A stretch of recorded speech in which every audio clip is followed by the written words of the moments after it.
قبل على دق سوات فرد مفرد أمنا قليلين نزخنا سب بدقيو طرح ريخا بزعبو بزح جميت كاخت الزرب تخليخا بكدادنو بزراربو بخوناتاتو ريخا نوشتو خيت عذبكا قبل على دق سوات مفرد أمنا تزقل لنا قريو أنا نبعلو كفتو من سوات بدقي أمري زفردو بكدادنا بزراربا بروحو قرئين زفردا دقي هوان كابعتن حنتية بزعبا نفسي أتطبقا خيفة لدقو بزعبا السبات سقيلي الزارب من السبات محزنة المفتر نمقررابن نبعلو بروحو كمكي ميز قرب بس خا حدا جزا صبوق يلاز حسب قوسب صبوق كويني تسانحني قلا كن صبوق يلا عبي قمت سحبكو كابستا تصبخوون العلي كويني تسانحني بنصارو حمق بحريات اللوي لزقدف قوم سبات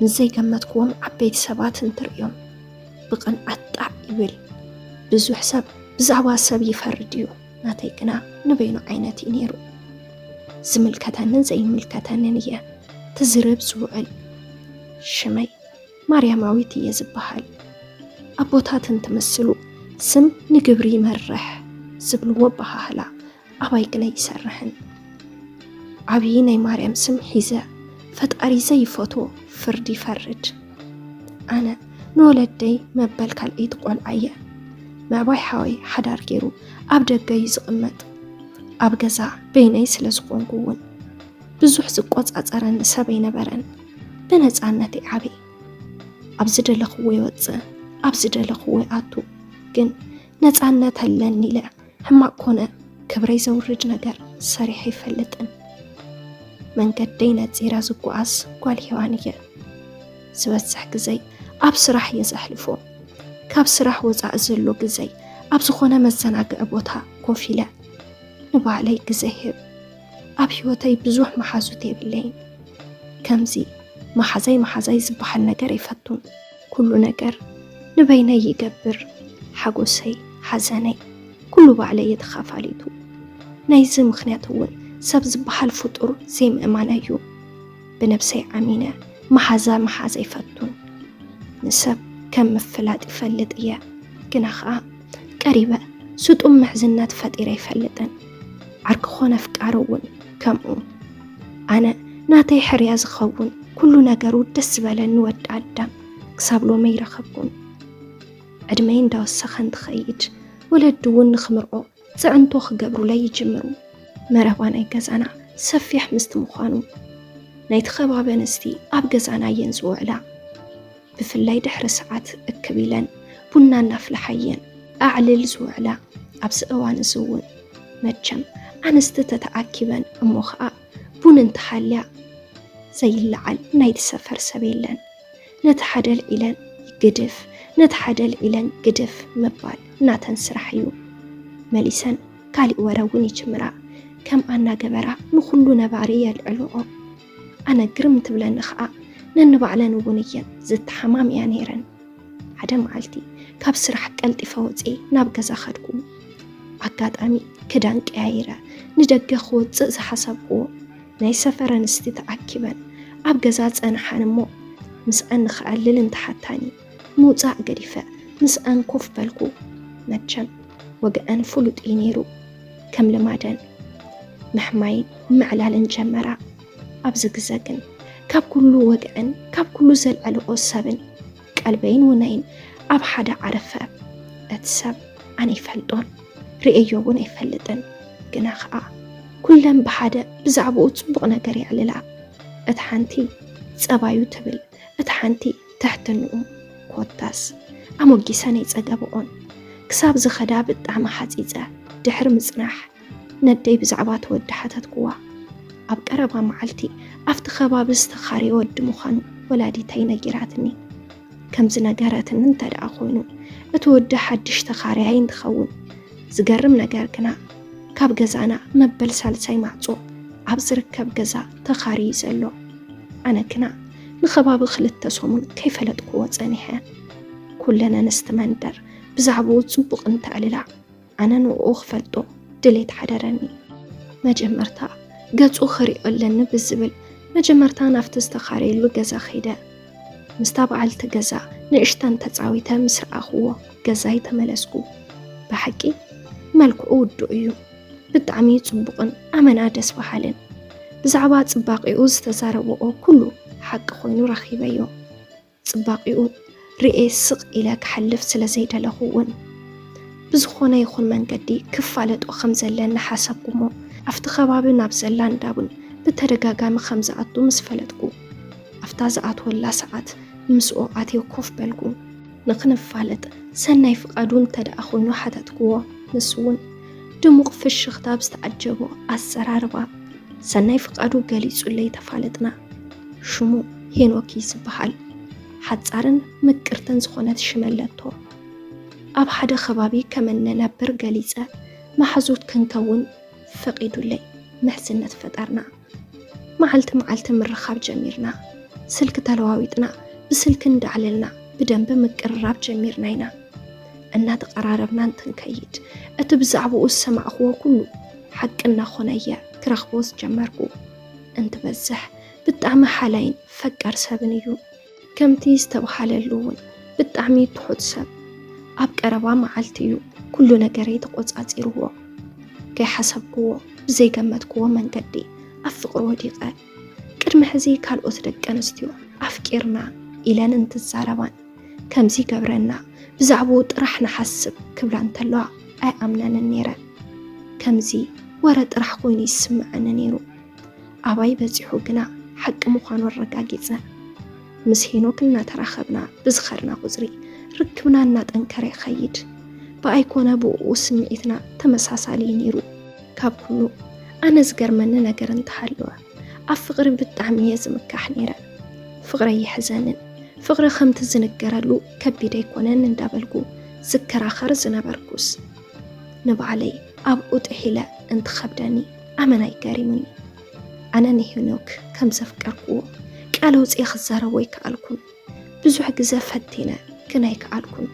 ንሱ ንምንታይ ዘይገለጸለይ ኢለ እንትሓስብ ምናልባት ንሱ እውን ከምዚ ኸማይ ከቢድዎ ይኸውን ክብል ሓሰብኩ እሞ ስቕታ መሪፀ ርክብና ስቕ ኢልና ንቕጽል። ዳሓርስ ቃል እውን ኣይድለየናን። ብመንፈስ ልበይን ልቡን ግድዕ ኢሎም ኮይኖምስ ንባዕለና ኸይተረድአና ፍቕርና መስሪትና ፍቕሪ ዝበሃል ህይወት ኣቲና ደስ ብዝብል መልክዑ ህይወትና ንቕጽል። ናይ ክልቴና ፍቕሪ ኣብቲ ከባቢና ሰብ ከይፈልጥ ብጣዕሚና ንጥንቀቕ ነይርና። ምክንያቱ ብሓደ ግዜ ዓዲ ብዓዳያ ነቲ ነገር ክትሰምዖ፣ ንሕና ከዓ ከምኦ ዓይነት ኣውዓው ስለ ዘይንፈቱ ሚስጥራዊ ክኸውን ወሲና ብምስጥር ገበርናዮ። ኣብ ፍቕሪ ብሓደ ኮይና ንኸባቢ 1 ዓመት ምስ ፀናሕና ሓዳር ክንገብር ሓሰብና እሞ ክልቴና ንስድራና ነዚ ሓሳብ ኣካፈልናዮም። ብኣይ ገጽ ምንም እንቅፋት ኣይነበሮምን። ብፍላይ መን ምዃኑ ምስ ፈለጡ ብጣዕሚ እዮም ተሓጒሶም። ኣብቲ ከባቢ ብኩሉ ነገሩ ዝምስገን ቆልዓይ ነይሩ። ንሱ እውን ንወለዱ ኩሉ ነገር ነጊሩ መዓልቲ ተቆሪፁ ሽምግልና ተወዲኡ ናብ መርዓ ምራሕና። ስነ ስርዓት መርዓና ብድሙቕን ደስ ብዝብልን ኩነታት ኩሉ ተሓጊሱሉ ሓለፍናዮ እሞ ናብ ሓዳርና ምሪሕና።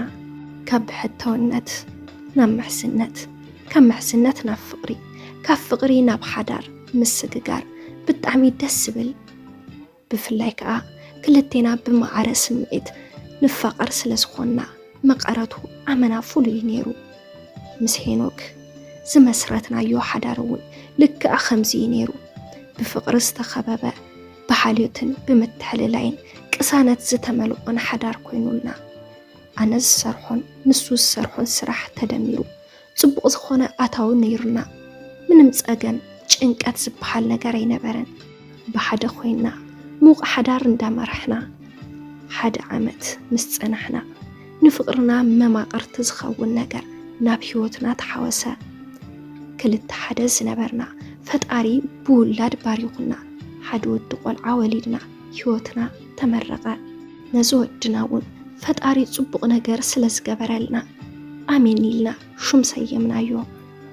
ዝነበረና ፍቕርን ምትሕስሳብን ግና ካብ ዝተወሰነ ዓመት ንንየው ኣይከደን።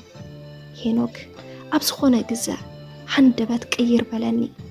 ንዓይ ዘርኦ ዝነበረ ፍቕርን ሓልዮትን ቀነሰ ኣነ ግና እንታይ ኮይንካ ኢለ ንምሕታት ኣይደፈርኩን ባዕሉ ናብ ዝነበሮ ክምለስ ኢለ እንዳሓሰብኩ ብስቕታ ይጽበዮ ሄኖክ ግና ከምቲ ዝሓሰብክዎ ቀልጢፉ ክቕየር ኣይከኣለን ኣነ እውን ኣብ ገዛ ዝነበረ ፍቕርን ሓልዮትን ምስ ቀነሰኒ ጽቡቕ ስምዒት ይስምዓኒ ነበረን ዝነበረ ፍቕርን ኩነታትን ኩሉ ይናፍቆ መሊሳ ክረኽቦ ድየ እናበልኩ ክሓስብ ጀሚረ ኣብዚ እዋን እዚ ሓላፍየይ ተቐይሩ ንኡ ክሕግዝ ሙሉእ ትኹረተይ ኣብኡ እዩ ነይሩ ናይ ስራሕ ምድርራብ ዘምጾ ጭንቀትን ናይ ገዛይ ፍቕሪ ምስኣንን ተወሳሲኹ ብጣዕሚ ኸቢዱኒ ኣብ ስራሕ እንትኸውን ሙሉእ ትኹረተይ ናብ ስራሕ ክገብር ኣይከኣልኩን ኣብዚ እዋን እዚ ምስ ተሓድሽ ሓላፍየይ ብንእሽተኑ ምቅርራብ ጀሚርና ነቲ ስራሕ ክሳብ ዝለምዶ ኩሉ ነገር ኣነየ ዘሕግዞ ነይረ ብኡ ምኽንያት ብዙሕ ግዜ ብሓደ ነሕልፍ ቅርርብና ናብ ምሕዝነት ገጹ እናበለ ይኸይድ እዚ ሓላፍየይ ብጣዕሚ ሓላይን ፈቃርን እዩ ካብ ሄኖክ ዝሰኣንክዎ ክብሪ ከርኤኒ ጅምር ናብ ስራሕ እንትኸይድ ፀቢቅ ክመፂኽን ትብለኒ ሄኖክ ከምኡ ካብ ዝብለኒ ብዙሕ ስለ ዝገበረ ብናይ ሓላፍየይ ዘረባ ኣመና ይሕጉስ ኩሉ ቃላቱ ፍቕሪ እዩ ንዓይ ዝህበኒ ክብሪ ከም መጠን ንላዕሊ እዩ ምሳሕ ሰዓት ርሑቕ ተጓዒዘ ገዛይ ዝመስሕ ዝነበርኩ ምስ ሓላፍየይ ክመስሕ ጀሚረ ቀስ ብቐስ እናተቀራረብና እንትንከይድ ዘፍቀርክዎ ኮይኑ ተሰምዐኒ ንሱ ንዓይ ፍቕሪ ከም ዘለዎ ፍሉጥ እዩ ነይሩ ግና ኣፈውፀይ ገለጸለይ ብሓደ ግዜ ነሕልፍ ብዘይ ገደብ ምስኦም ሸይ ገዛይ ኣጡ ሄኖክ ግና ምንም ኣይብለንን ይፈልጠኒ ኸይህሉ ስግኣት ዋላ እኳ እንተነበረኒ ግን ከዓ ስቒለ ብኡ ቀጸልኩ ሓደ መዓልቲ ምሸት ኣምሺና ብመኪንኡ ገይሩ ንገዛይ ምሰብፅሐኒ ካብ መኪና ክወርድ እንትብል ብኢደይ ሒዙ ከንፈረይ ሰዓመኒ ኣነ እውን ዓፀፌትኡ መለስኩሉ ንኽንደይ ደቂቕ ከም ዝተሰዓዓምና ኣይዝክሮን ግና ኣመና ተሓጒሰ እዚ ነገር ከዓ ተደጋገመ ድሕሪ ዝተወሰነ መዓልትታት ግና ውሽጠይ ቅሳነት ሰዓነ ኣብ ልዕሊ ሓዳረይ ከምዚ ዓይነት ተግባር ምፍጻመ ይሰከፈኒ ባዕለይ ንባዕለይ ጸላቕኽዎ ዝሰርሖ ዝነበርኩ ትኽክል ከም ዘይኮነ ፈሊጠ ንሓላፍየይ ዝነበረኒ ፍቕሪ ዘይኮነስ ኣብ በዓል ገዛይ ዝሰኣንክዎ ንምርካብ ከም ዝኾነ ፈሊጠ ድሕሪ ብዙሕ ምሕሳብ ድማ ንሄኖክ ክነግሮ ወሲነ ኣብ ሓደ ሆቴል ቆጸርክዎ እሞ ኩሉ ነገር ዕሊለዮ ሄኖክ ግና ብዘይ ምንም ቃል ኣብ ኮፍ ዝበልክዎ ገዲፉኒ ተላዒሉ ኸደ ብጣዕሚ ሓዘንኩ በቃ ገዲፉኒ ኸይዱ ኢለ ሓዘንኩ ወደይ ብዘየቦ ኸዕብየየ ማለት እዩ እንዳበልኩ ብነብሰይ ማሪረ ብሓዘን ናብ ገዛ እንትኸይድ ሄኖክ ኣብ ገዛ ምስ ኣሜን ወድና እናተፃወተ ጸኒሑኒ ኣብ ገዛ ስለ ዝረኸብክዎ ኣመና ይደስ ኢሉኒ ሄኖክ ንኣሜን ናብ መደቀሲኡ ወሲዱ ተመሊሱ መጸሞ ንምንታይ ከምኡ ከም ዝገበርኩ ሓተተኒ ኣነ እውን ፍቕሩን ሓልየቱን ከም ዝቐነሰኒ ከም ቀደሙ ከም ዘይኮነ ግዜ ከም ዘይህበኒ ኮታስ ኩሉ ዝስምዐኒ ነበረ ምኽንያታት ክነግሮ ጀመርኩ ሄኖክ እውን ንምንታይ ከም ዘይሓተትክዎ ሓቲቱኒ ምኽንያት ሰኣንኩ ኣሓተትክዎ ነይረ ሰኣን ሓቲተ ምርድዳእ ንፈጥር ቀልጢፈ ናብ ውሳነ ኣተይ ጥፍኣተይ ምዃኑ ኣሚነ ኣብ እግሩ ወዲቐ ይቕሬታ ሓተትክዎ ሄኖክ ይሁን ልቡ ርህሩህ እዩ ንይቕሬታ ይተቐበሎ ዝሓለፈ ኣሪምና ከዓ ንቕድሚት ንምቕጻል ተሰማሚዕና ሓዳርና ናብ ንቡር መሊስና ምስ ወድና መንባር ጀሚርና ስለዚ ኣሕዋት ቅድሚ ውሳነ ምዝርራብ ይወሳን እሞ ቀልጢፍና ይንወስን